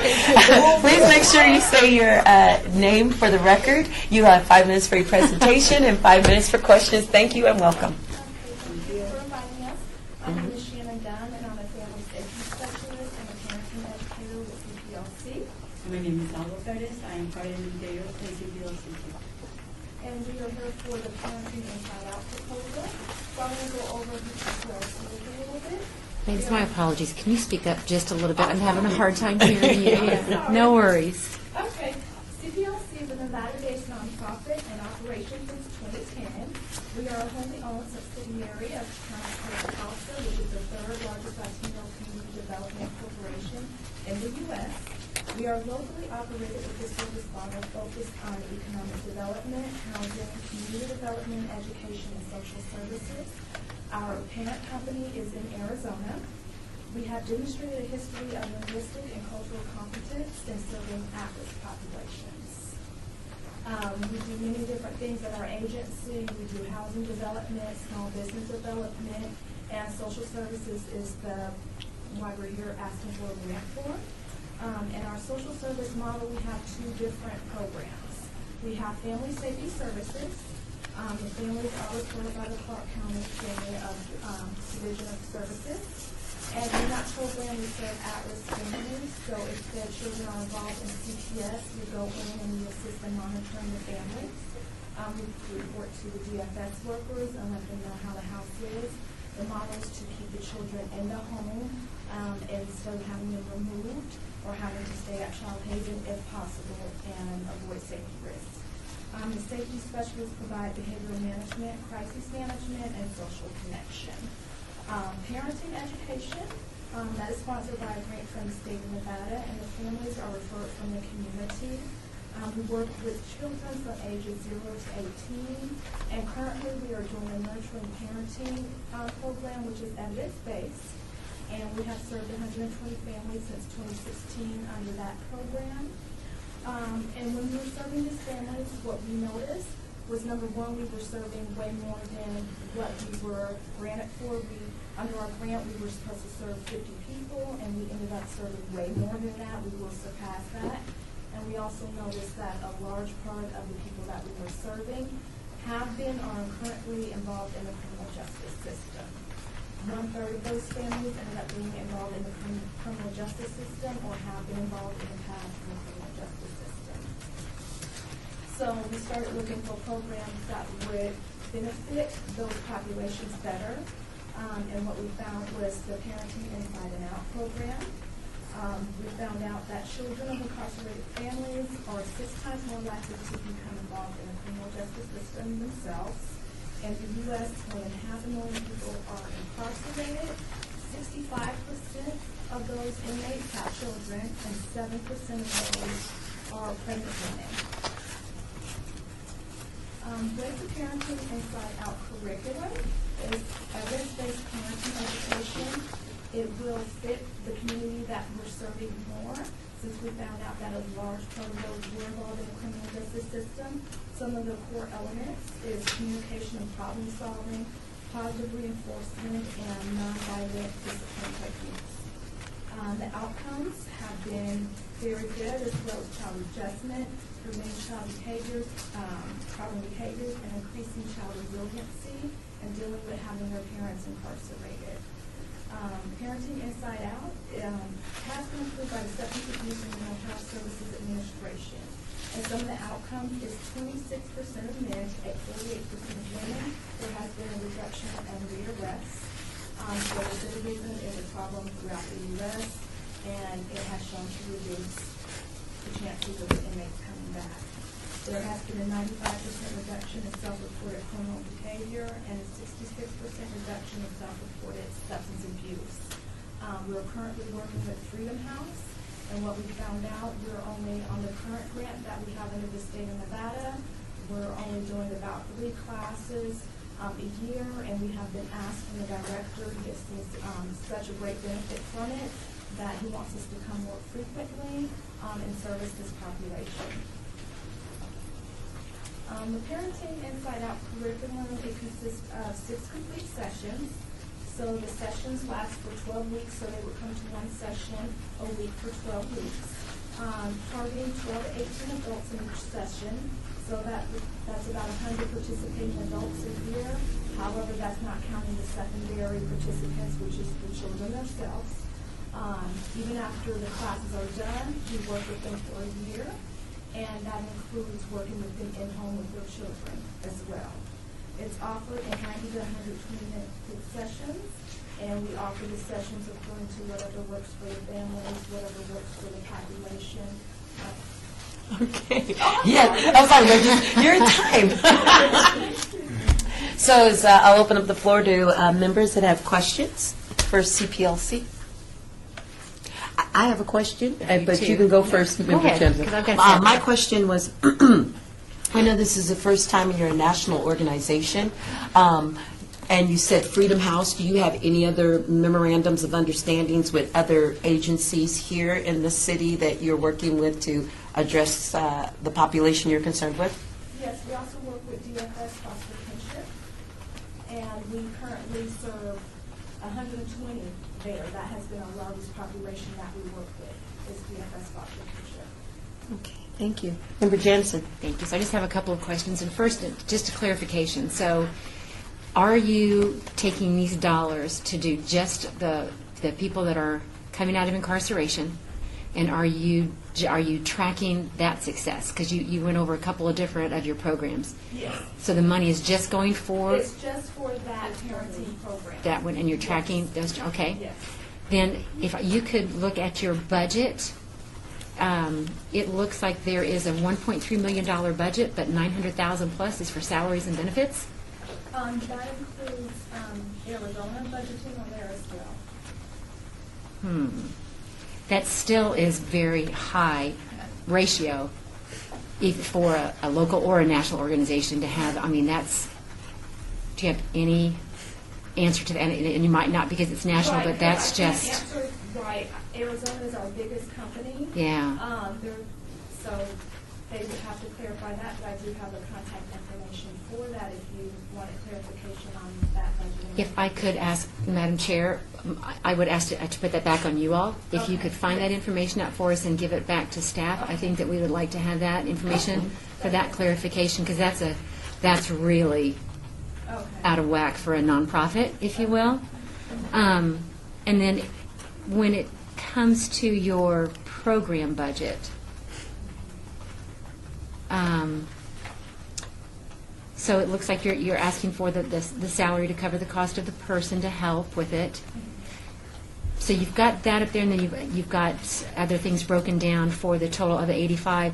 But underneath the equipment purchase, you've got an indirect admin cost of almost $12,000. So if you're asking for all of those other items like printing and supplies, which normally fall underneath indirect, tell me what's separate and apart for that indirect of the $12,000? The thing is, we're working with the big company, the corporation in Arizona, and all of our grants have the indirected money. Okay. That this cover all the money that we spend for like administrations, all the support, all the grants, the writing, all the people that working with us for do this job. So that $12,000 would go back to the corporation in Arizona, not stay locally for the local nonprofit and the people that we're serving here. So that's going to be like your fee to your parent company? To be. Yeah. So I just thank you. Okay. Any other board members have questions? Member Jordan. All right. Anyway, okay, in regards to the same question, asking the parent company some explanation in regards to the $156,000. I have also a question in regards to the other, what makes up that. And I guess the direct question is, how much stays here and how much goes there? Okay, the 85,000 actually stays here. That's going to be majority of the staffing is to cover one full-time person and 2 part-time people, and that's going to be the majority of it, and then the operating costs, the books, mileage, and the other fees occur. Okay. But the majority is staffing. Okay. And this is in regard to your projected budget, the $180,000 that's in the column of other. I need to know what that. I'd like to know what that other is. The $180,000. This is on this page. Uh-huh. We can go as far as back as 2015, 2016, the $155,000. I don't know what makes up that other. Sometimes we have another like a funded. Now we have like a Esperanza World. Mm-hmm. Esperanza World is a big event that we have that the Esperanza World is like a work for teachers that is like a impress us the community. This is like we get like a lot of donation, but it's like an event. It's like we can put in that Esperanza World money, but it's like we collected that money. I think so that's coming from that others. Yeah. Okay, thank you.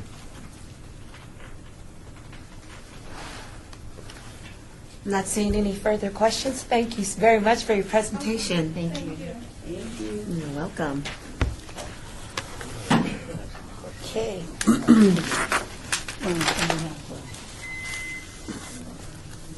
Our next presentation, board members, is back-to-back. I'd like to call for the Jewish Family Service Agency for their Critical Transition Intervention Program. And then they will follow up with their Senior Lifeline presentation. Please make sure that you speak loudly and introduce yourself for the record. You will have 5 minutes for your presentation and 5 minutes for questions from board members. Thank you and welcome. Thank you. We're a big group today.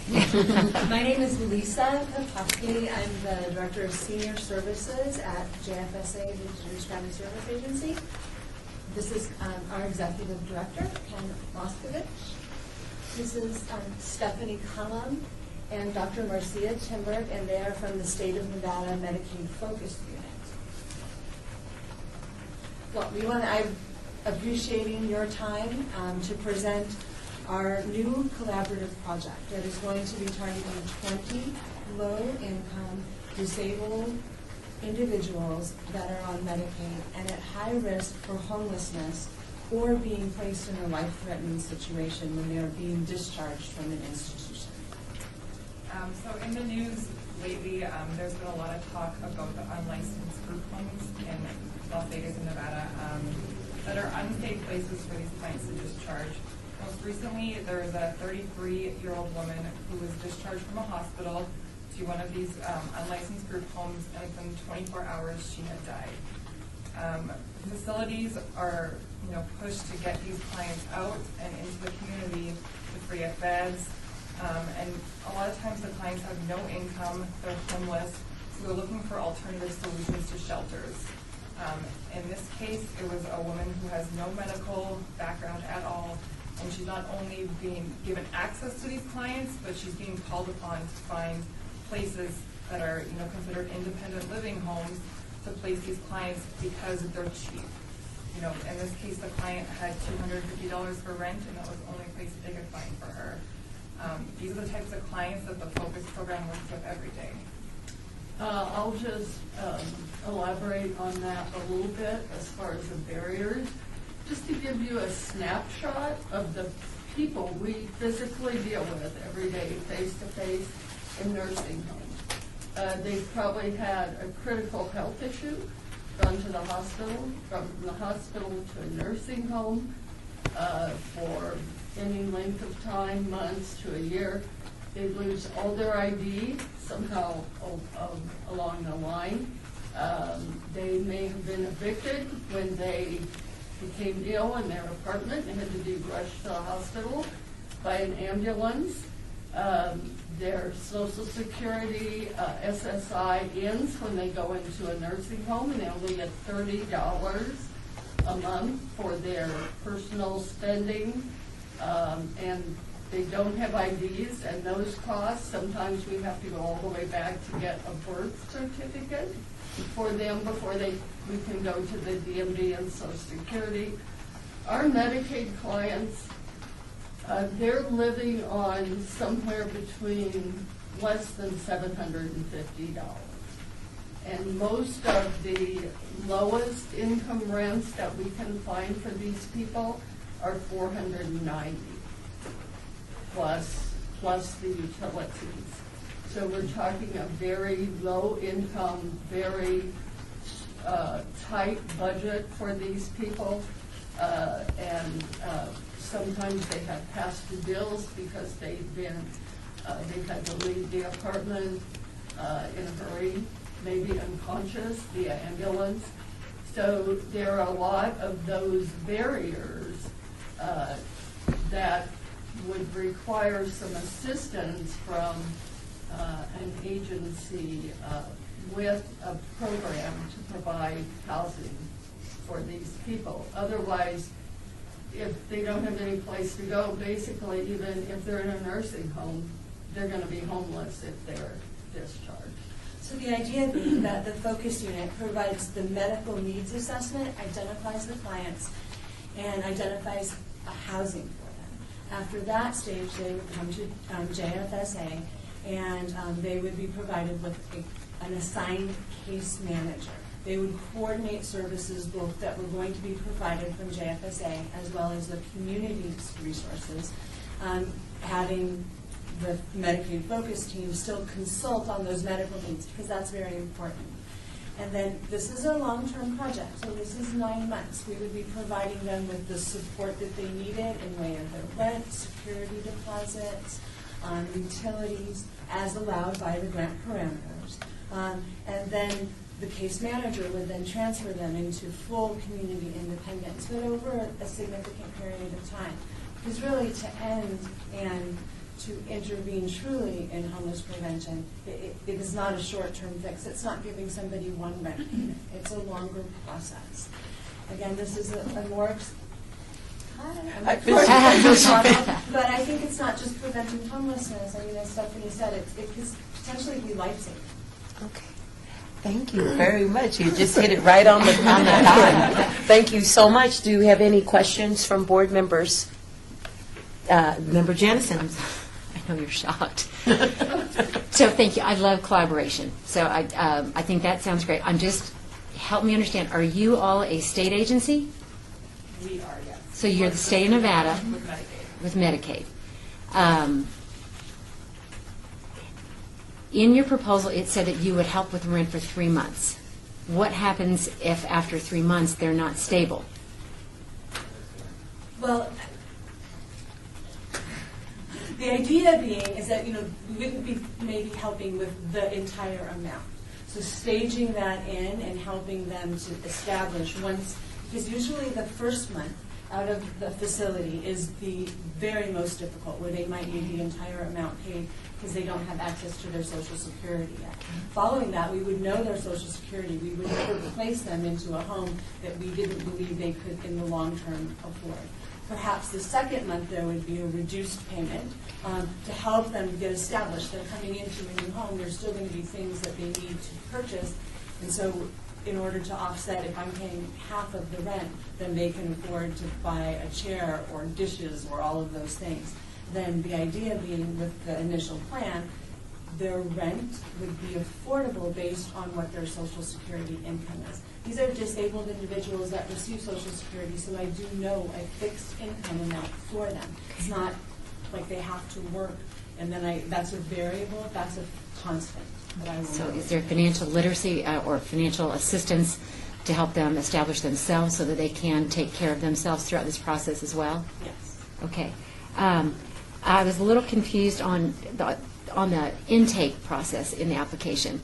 It seems a little disjointed, so could you help me explain how that would work and so that there is success to it? And then who identifies which of the housing units? Who are your housing partners? The Medicaid-focused unit Okay. identifies the clients that they believe to be at risk and at need of service, Okay. and that live within the city of Las Vegas limits. Okay. The Medicaid-focused unit has a designated housing coordinator that would be working with that client to identify the housing, get the applications completed, and all of those types of things. The Jewish Family Service comes in conversation, but right when that client is ready to discharge and move into the home, apartment, whatever it might be. The state is doing all of the identification of those individual clients. And the actual location of these housing units? Correct. Okay. And then the only other question I have, what is you say you described how United Way has helped set you up in this process. What has United Way done to help you in this process? We have received significant emergency assistance funding from United Way through the Emergency Food and Shelter Program. Okay. That pays for things such as utilities, rental assistance, emergency shelter, and food. So that's things that we leverage throughout all of our programs within JFSA, and then certainly out. Thank you. I appreciate your indulgence. Member DeSalvio. Trying to wrap my head around it. So the qualifications in order for somebody to receive help, do they have to be disabled? For this program, they need to be enrolled in Medicaid because that's how we get the first portion of that done. Okay. And that they would be disabled to be enrolled in this focused So then unit. the people that are coming to you are receiving some type of income. You're more of a subsidy to help them, I guess, for lack of a better word, to just kind of maybe get them over that hump that they're running into? Essentially to get them through the transition process from being in the institution where they had all of their income taken from them. So the institution gets all the money. So when you want to get out, I have $30 in my hand and I have to pay first month's rent, maybe last month's rent, maybe a deposit. I don't have the money to do that because I've been in the institution. So if there isn't help from the outside, the alternative is that person would either need to go to a homeless shelter, one of the unsafe group homes that was mentioned because they don't have those requirements, or they have to remain institutionalized, which costs our entire community a huge amount. So is that what happens if after that 3 months to follow back and they've met all you could do for them, what happens to those people? Well, the idea is we would set up the budget initially. So say you have an $800 income, we have found you a $400 rental. We've made a budget with them. We know that is affordable. So at the end of 3 months, we don't anticipate that they would not be able to afford their rent. We do. We think that the interim 3 months would allow them the extra assistance to really be stable and have all of the things they need besides the home and they aren't behind the 8 ball when they start at that time. Okay. Member Jordan, did you have a question? Because we're about one more minute. Yes. Quick question. Is there room for reentry? Like the 3 months goes by, and some accomplishments were made, but do they have any type of room for reentry, like a performance gap, so to speak? Do they have to wait 60 days or 90 days to reapply, or can they ever come back and reapply? Well, at the end of 3 months, we're not exiting them from the program. They will stay with us if they need to be there for 9 months, but there will be a limit based on the regulations of the grant of how much financial assistance and how long we would be able to provide that to them. And just a follow-up, Chair. Real quick. Does each month then, after that's the 3, say you were giving them $400 a month subsidy, if they go into their 4th month, they're now only qualified for like $330, and then if they go into their 5th month, are they down to like $250, that kind of thing? Does the tier drop as they get closer to the end of the 9 months? Well, they would not be receiving financial assistance the entire 9-month period. Okay. Okay. All right, I think we're at time, and so you can begin your next presentation for your senior lifeline. Thank you very much. I understand. Just move down.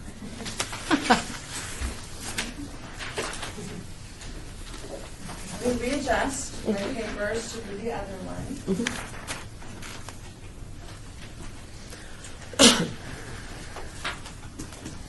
Do you want me to say my name again? Yes, please, for the record. My name is Lisa Kopowski. I am the Director of Senior Services for Jewish Family Service Agency.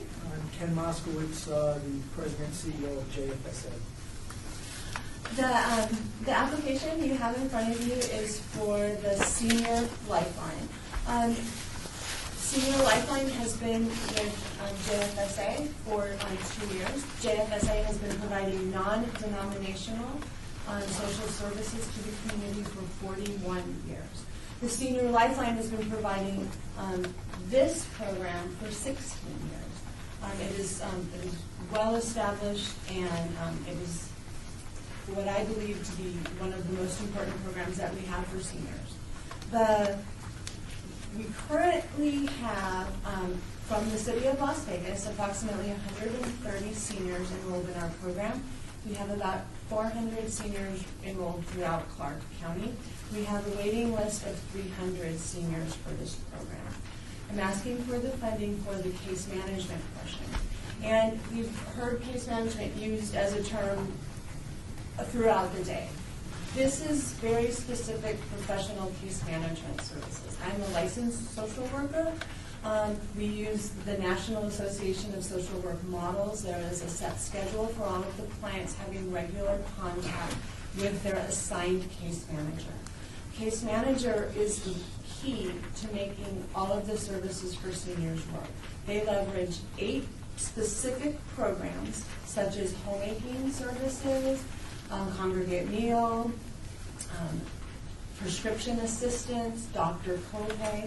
So 8 different services that the case manager determines if would be the best for this senior. Additionally, they link them with other JFSA resources, such as the emergency assistance we talked about, but also just other community resources and state and local programs. So when I say that the case manager is key, it really is. So we had a senior, I'm going to call her Rena, and she'd been receiving services fresh for about 2 years.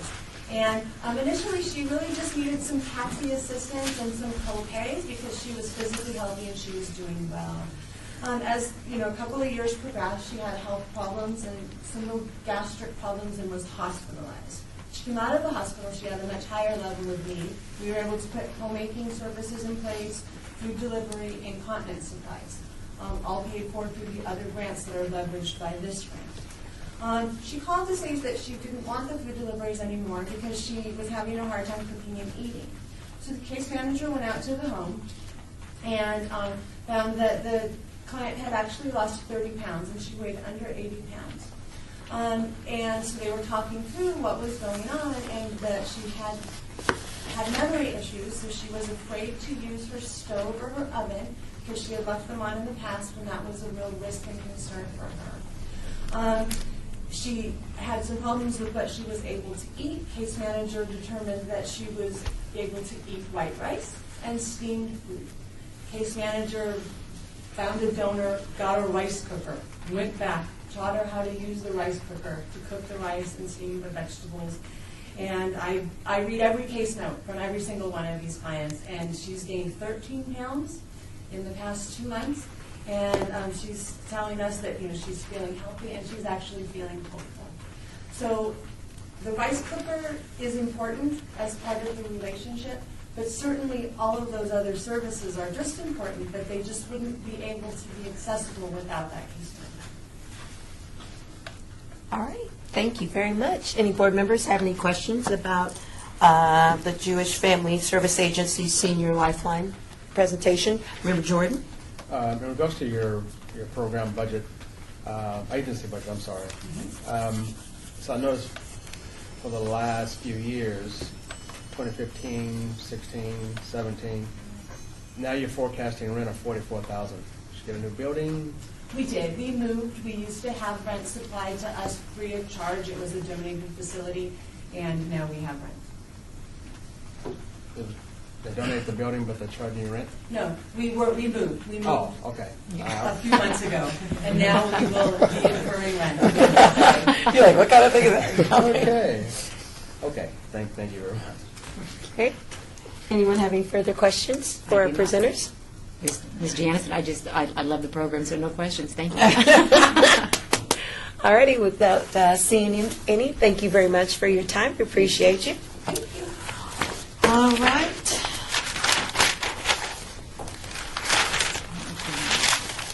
Okay. Our next presentation is the Clark County Public Education Foundation, DBA, the Public Education Foundation, for their family learning for academic success and economic stability. Please make sure you come forward, state your name, everyone that speaks. You have 5 minutes to present. Please speak loudly, and you'll have 5 minutes for questions. Thank you very much.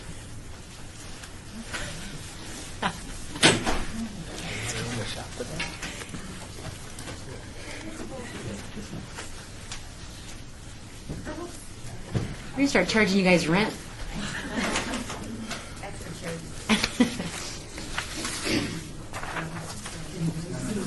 Funds are going towards this group.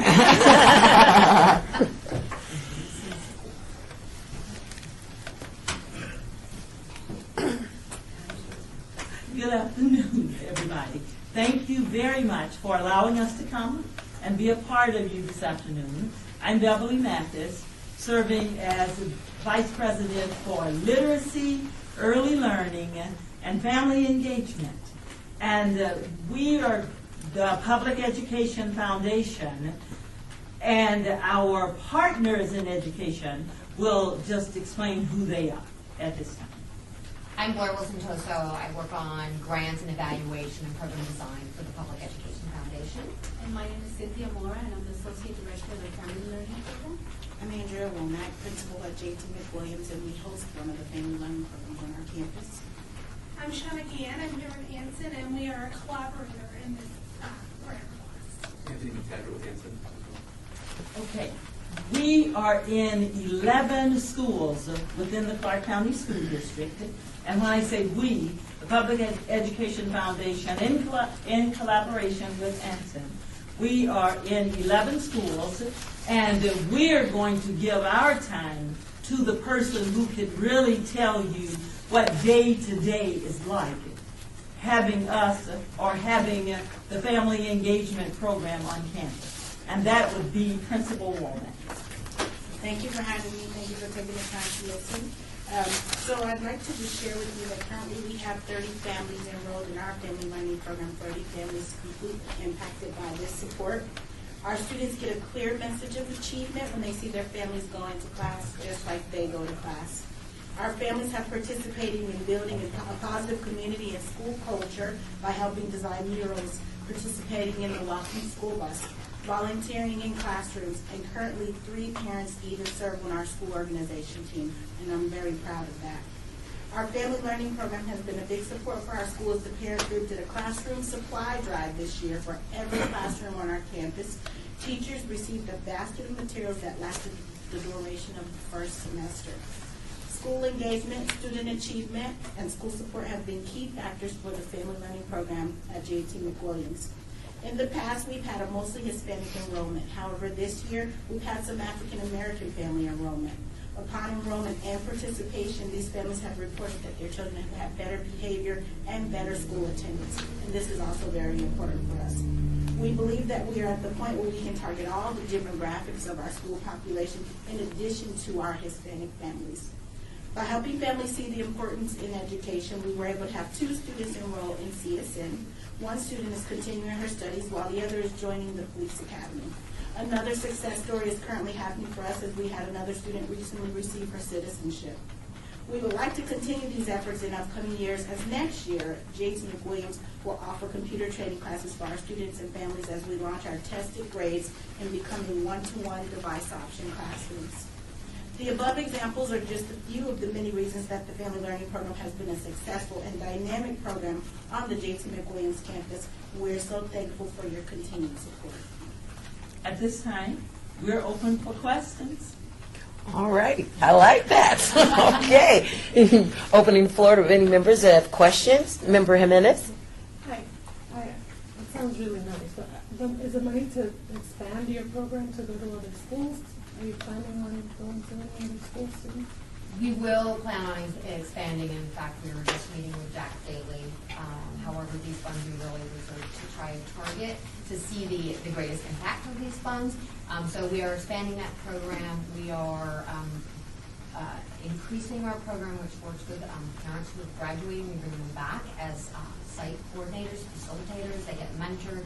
And we're increasing some of that programming so that it becomes more formalized to really deepen employability. But probably the greatest thing is, as our expansion of this is in 2 things. We're creating a standalone curriculum that can be off the shelf so that it can become a more sustainable program. So that sites, if we go to a site, the site can request training from us, and then they can run that as a program without the Public Education Foundation coming in and providing all the staff.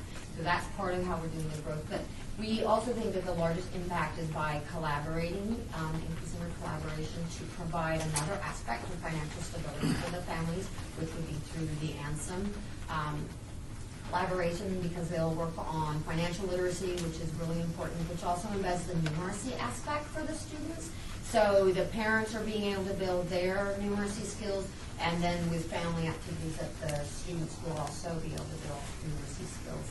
And then added to that, we're strengthening our career pathways component by including some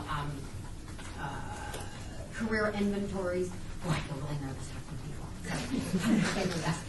So to do some career inventory pieces, and then working with parents to really develop some goals using probably the SMART goals component, so that they're establishing individual, like the personal, the professional, and then also parent goals. And so that's really how we're expanding it, is bringing that financial literacy and career piece into it. Member Jordan. This is, I guess, to whoever can answer it. In regards to the diversity that you spoke of, Principal Womack, how diverse is the program? You spoke of Hispanic. Anybody else? This is the best year of diversity for us, actually, because this is the year that we had some of our African American families enroll. And I can't say that that was because I became the principal 2 years ago, or because they felt like there were some options for them in the program. But I do know that it's happening. Some of those, I told you that some of those parents have now become members of our school organization team, which is huge in the Clark County School District right now. And they actually sit and make votes and talk about budgets. Big budgets. Our school actually has a $3 million budget. So, and they're helping us make those decisions. And then the other piece is that with these different families, not just our Hispanic families anymore, they're starting, they made the comment that we just thought these were just for families to come and learn English. Well, in the last couple of years, they realized that it's not just for learning English. Now we can enroll in school, we can get help writing resumes. And so we're just trying to target all the demographics of our population, of our campus, to show that not just our Hispanic families can enroll. And this year we've been able to do that with some of our African American. So we have 50. So we have 50 kids. Mm-hmm. What percentage are we looking at as far as diverse? probably like the school population, 1% to 2%, whereas the Hispanic families take more, like 60% of our enrollment. But in the past, we didn't have any. We're seeing small creep in expand our diversity. Our programs really have been, but also representative, like Mr. Wallace was saying, is representative of the school population as well. Part of how we run the programs is we are invited in. All we can do is ask, can we run our program in the school? And then if the principal agrees, there's a real collaboration and support that needs to go along with it. So we can't force our way into schools, and it's been schools that have had higher Hispanic demographics who have wanted the program. I think it's not just about seeing the need, but we have had some creep, so it's only 1%, and Dr. Marcus talk about that. Co-Chair Jordan, out of the 11 schools that we're serving, we have 2. One that is predominantly African American, and that school is McKelly, and it is a city school, McKelly Elementary School. The parents who participate, out of the parents that participate, only one would be not a black. And we have now, presently, this year, is Wendell P. Williams Elementary School. So we have 2 schools out of the 11 that Just would. to add something on this is the first year where we actually have bilingual classes, so that's why people feel welcome, because we do the English and Spanish, and we do have schools where we have Chinese and we have Caucasian and different, we feel comfortable. So that's something that's what we expanded, and I think that's what you're seeing in school right now. We teach bilingual, so the class is fully bilingual. Oh, okay. Member Jansen. Thank you very much, and I appreciate the program. I love the program and the collaboration specifically. I think this is probably one of the stronger years that you've shown collaboration on this application. But I'm going to, if I could get maybe a little bit more clarification on Member Jimenez's question about budget.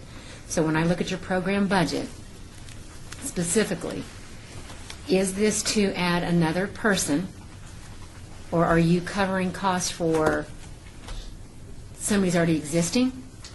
And you're just going to add more students. So if you could talk about your budget for this program and these dollars and what that looks like from the expansion standpoint, I think that would be helpful. Yes, it is to expand the program to increase our programming for parents who have graduated from the program. It is to cover the cost of having our partnership with Anson to be covered, and so yes, it is we are covering the static costs of what we have always traditionally covered, and then we are covering additional time and effort from curriculum development, from collaboration costs, because it will also take some costs for personnel to continue to develop the curriculum, the high school-based curriculum, and make that relevant to parents. And then, so those are where some of the personnel costs are being increased. And then otherwise, all of the other costs are really, we run a really tight budget on these programs, so they stay stable. But these are not considered expansion to other sites, because if we were expanding to other sites,